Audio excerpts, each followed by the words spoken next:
खिपरू से bureau chief Hasan दर्ज की रिपोर्ट के मुताबिक खिपरू एहसास कफालत सेंटर डिग्री कॉलेज खिपरू में बीज और खाद की मद में किसानों को दी जाने वाली सब्सिडी में एग्रीकल्चर ऑफिसर्स की मौजूदगी में जबरी कटौती। खिपरू प्रेस क्लब की टीम का छापा,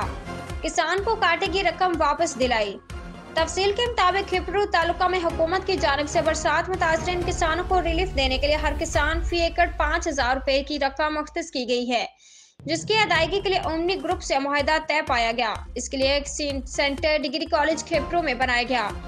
जहां पर किसानों की आने वाली इमदाद में कटौती की तलब पर खिपरू प्रेस क्लब के सहाफियों फरीद मोकल, कबूल दर्स, आलमगीर पठान ने पहुंचकर किसान शरीफ खासखेली गांव अलझड़ियों खासखेली के रहायशी के 25,000 से जबरी तौर पर 2,000 रकम काटी गई, जिसकी शिकायत खिपरू प्रेस क्लब की टीम से की तो उसे बरवक्त काटी रकम वापस दिलाई। इस मौके पर दूसरे किसानों ने शिकायत की कि एग्रीकल्चर ऑफिसर मुश्ताक लगारी और उसकी टीम के होते हुए भी